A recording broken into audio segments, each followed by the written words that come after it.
Hey guys, welcome back to another video of Nintendo Obi-Wan. Today I wanted to go ahead and make an emulation test video on the Retroid Pocket 2 Plus.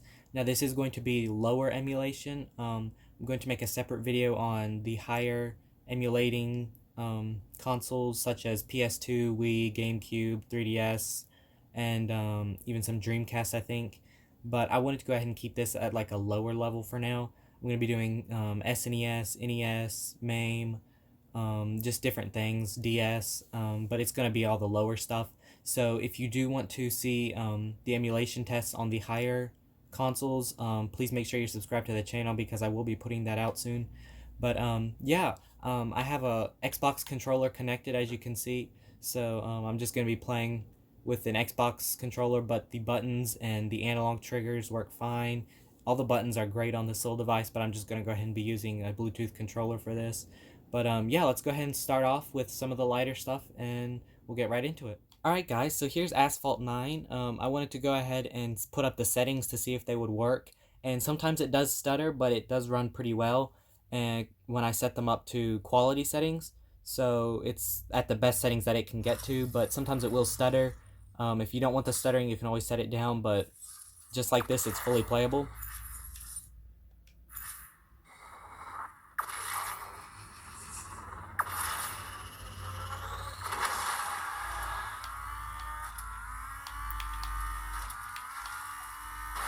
So here you can see, I can't actually use my controller for this, but you can see it running pretty well here. But I mean, it does work with the onboard controls. Everything works just great. But yeah, this is actually a pretty cool game to actually have on a little console like this, and to see it running at at the highest qualities that it can run is pretty good.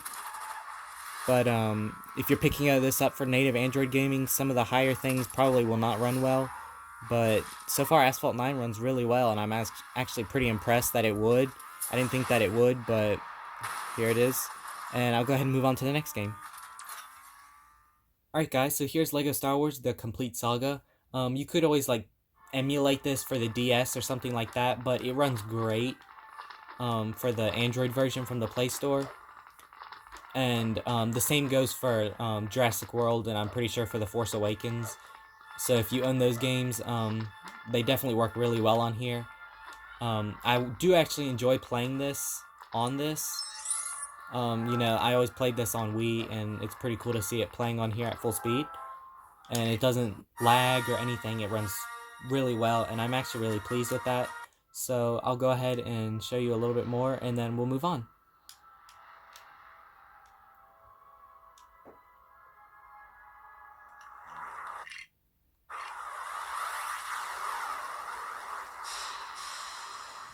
Alright guys, so here we have NES Emulation, and I'm just using the RetroArch emulator to be emulating this, and it works just fine.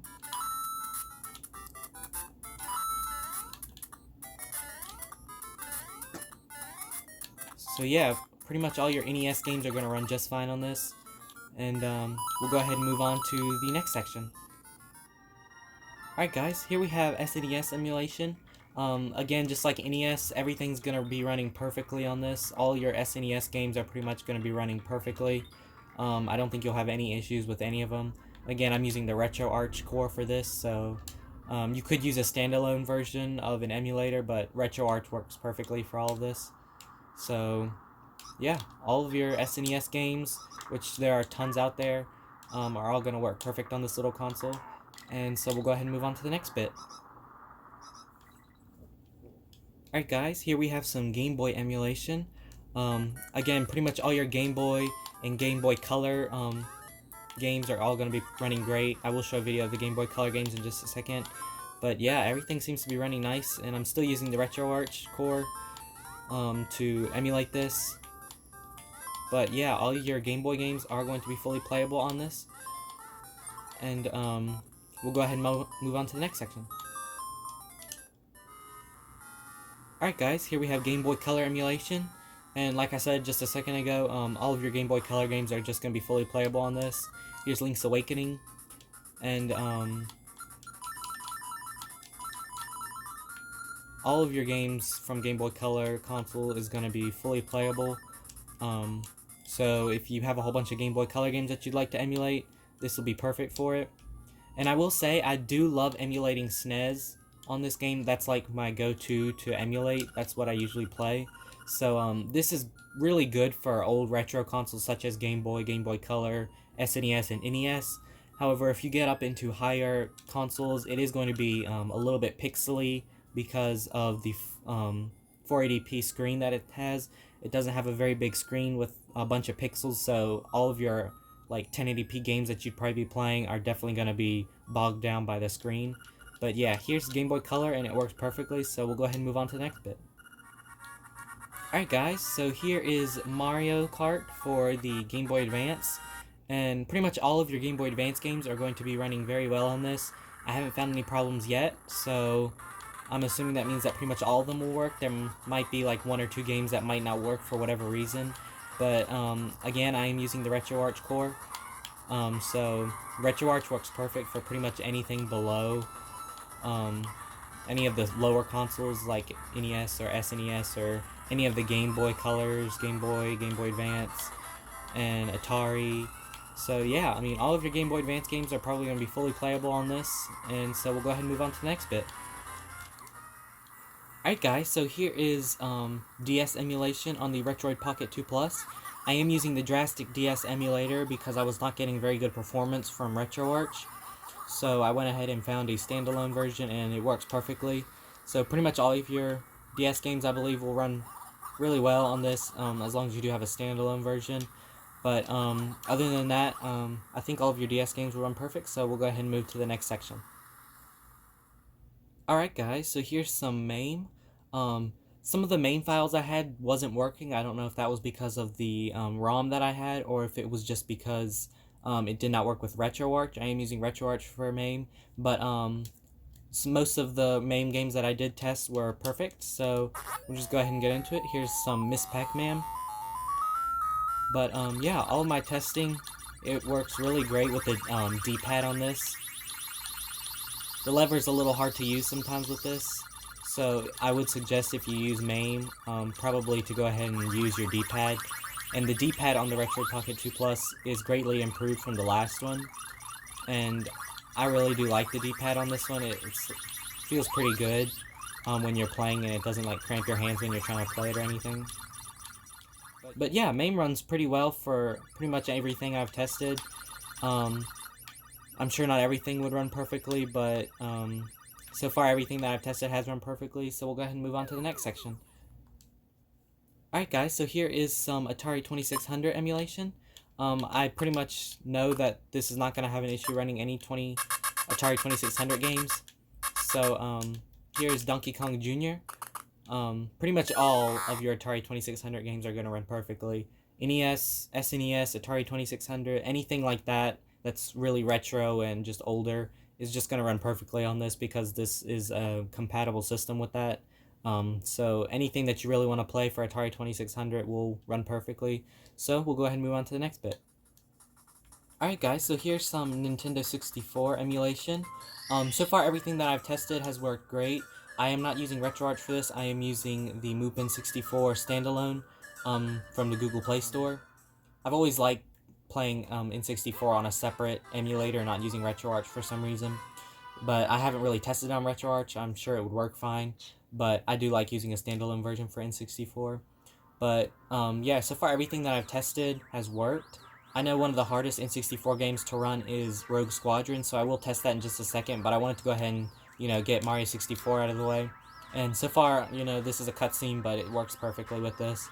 Pretty much all of your easier to run N64 games are going to run well, but I will test Rogue Squadron in just a second, so I'll go ahead and probably skip out this part of the video and wait till it gets to where I can play. Alright guys, so here is some gameplay. Yeah, N64 runs great on this Retroid Pocket 2 Plus. Pretty much I think all of your games are going to run great for this, all of your N64 games. But I will go ahead and move over to Rogue Squadron to see if that works, because I know that one is harder, and then I'll come back.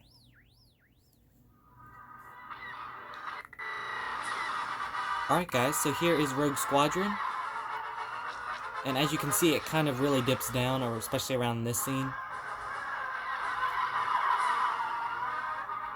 It did kind of lag and get pretty glitchy there. Of course I'll look at how gameplay is, but I did notice that. Alright guys, so here's some gameplay of Rogue Squadron, and as you can see it does run pretty well. But yeah guys, I mean this is one of the hardest N64 games to run, and so far it's running pretty good. And so I'll go ahead and move on to the conclusion part, because I think that's pretty much all the testing that I wanted to do for the lower end systems. And so I'll go ahead and turn this off. Alright guys, so there is the lower emulation test that I wanted to do. Now I did want to make a conclusion bit at the end just to kind of go over things that I experienced throughout the week that I may or may not have liked. And I'll go ahead and start out with what I didn't like. For some reason, I don't know if it's a glitch that I encountered, but it may just be on my console and it might be on several people's. But for some reason, whenever I put the apps at the top part here, at the top two slots for the Android part, if I would turn off the device and then turn it back on, the apps would disappear, whether they were in a folder or not. I even had a widget clock like right in the middle, and it would just delete it.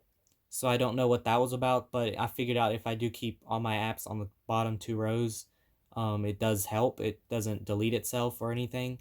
And some of the apps that it was deleting were the emulators that come pretty much pre-installed when you open the setup wizard, and there was no way to put like the icon back onto the home screen to open it. I would, if you, the only way to get around that would be to download an app manager and open it from that app, which is really hectic and it's just kind of defeats the point of being fast and kind of portable. It's just a little disappointing to see that. If you're familiar with Android, you know that if you swipe up on the screen, an app section would appear, but nothing like that is on the Retroid to show you all your apps and put them like on your home screen. And I contacted the people at Retroid, what I could do, and really the only option she gave me was to just factory reset it and reinstall the apps, which is kind of bad because you would delete all of your save data or anything that you had on it. So, I mean, that's really not an option to go. And she said if it was anything from the Play Store, I could just re-download that. And that's fine, but all of my emulators that I mostly have downloaded from the setup wizard disappeared, and I didn't want to have to factory reset it. But I did end up having to factory reset it twice because it did delete my apps twice, and that was one thing I didn't like. One thing that I didn't, it's not so much that I didn't like it or I did like it, but the fact of the SD card.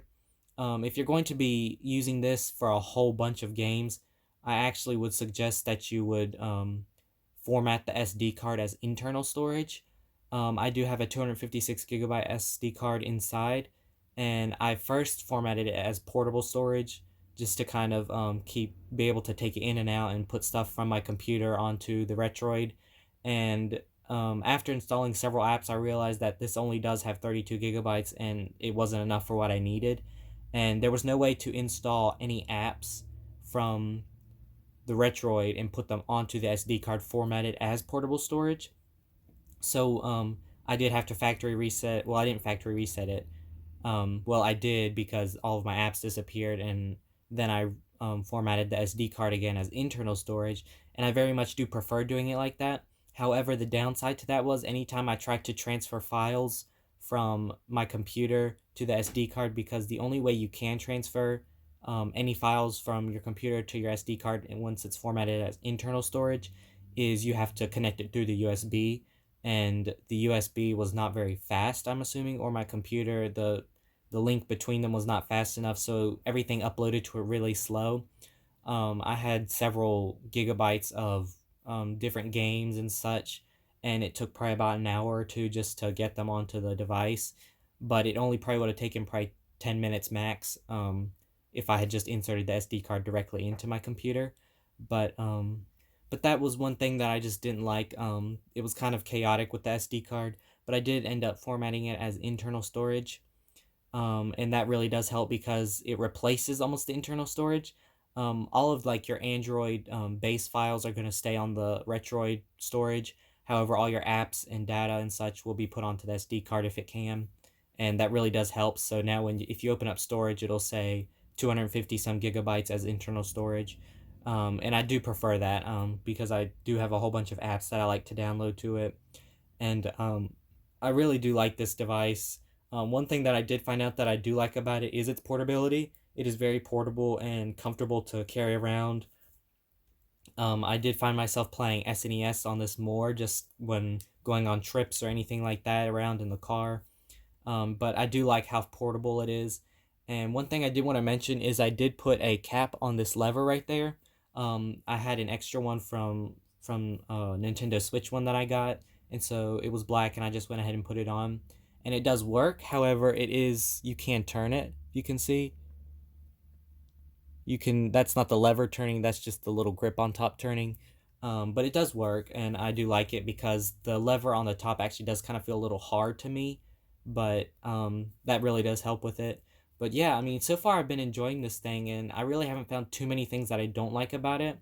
I will say, for video streaming, if anyone's interested in video streaming, such as Disney Plus, Netflix, and so on, there's not that many options. Disney Plus is not compatible with the Retroid Pocket 2 Plus. If you look in the Play Store, you can't find it. And if you find a link to download it, it'll take you to the Play Store, but it'll say this app is not compatible with your device.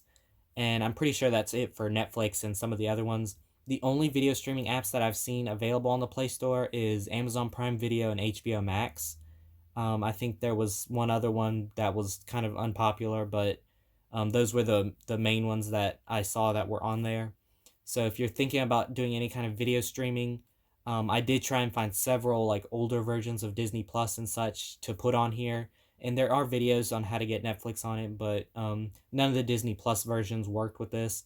I would It would play the video and I could hear the audio, but the screen was completely black, and you weren't able to download any videos on Disney Plus. But yeah, so if you're thinking about using this for any kind of video streaming, Disney Plus and Netflix I know don't work, but Amazon Prime Video and HBO Max do work. Of course, YouTube works, so if you find any videos on YouTube that you want, all of your YouTube videos will play just fine because YouTube works great on here. But yeah, guys, that's going to wrap it up for this video. If you did enjoy this video, please subscribe because I will be putting another video out just like this. So please do make sure that you're subscribed to the channel, and hit that notification bell for when I do upload that. Please give this video a big like to give your support to this video. And until the next video, I will see you guys later.